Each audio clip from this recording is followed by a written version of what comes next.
మెడలో బోల్డని నగలు, చేతి నిండా దగదగా మెరిసే ఉంగరాలు, కాళ్లకు కడియాలు ధరించి హైదరాబాద్ లో తరచూ కొందరు బంగారు రాజులు కనిపిస్తూ ఉంటారు. ఇలాంటి ఒంటి నిండా నగలు ధరించి భారీ మోసాలకు పాల్పడుతున్న గోల్డ్ మ్యాన్ సూర్యను హైదరాబాద్ పోలీసులు అరెస్ట్ చేసి రిమాండ్కు తరలించారు. తక్కువ ధరకే బంగారం ఇప్పిస్తానంటూ చెప్పి బాధితుల నుంచి 30 లక్షలు మోసం చేశారు. మెడ నిండా దగదగలాడే నగలు వేసుకుని కొందరు బంగారు రాజులు తెర వెనుక దందాలు చేస్తుంటారు. నగరంలోని కొన్ని ముఖ్యమైన పండుగలు వచ్చాయంటే చాలు ఆ సమయంలో ఒంటి నిండా మెరిసే నగలు వేసుకుని కనిపించడం హైదరాబాద్ లో కోకొల్లలు. 4 ఏళ్ల క్రితం ఇలాంటి వారు ఒకరిద్దరే ఉండగా ఆ సంఖ్య ఇప్పుడు 15 నుంచి 20కి చేరింది.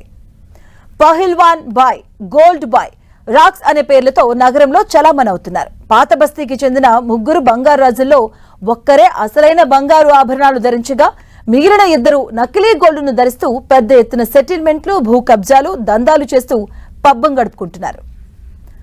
దుబాయ్ నుంచి వచ్చే బంగారాన్ని తక్కువ ధరకే ఇప్పిస్తామంటూ నమ్మించి మోసాలకు పాల్పడుతున్నారు కొంతమంది గోల్డ్ మ్యాన్లు. తక్కువ ధరకే విదేశీ బంగారం ఇస్తానంటూ అమాయకుల నుంచి లక్షల రూపాయలు కాజేస్తాడు అత్తాపూర్కు చెందిన గోల్డ్ మ్యాన్ సూర్య. లక్షలాది రూపాయలను వసూలు చేసి భారీ మోసానికి తెరతీశాడు. గోల్డ్ మ్యాన్ మాటలు నమ్మి హమేత్ నగర్, నీలోఫర్ కు చెందిన బాధితులు దాదాపు 30 లక్షలు వెచ్చించారు.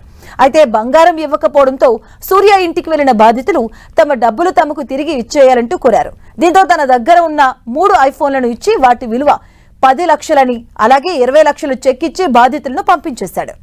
అనంతరం బాధితులపైనే సూర్యాబాయి తిరిగి పోలీసులకు ఫిర్యాదు చేశారు.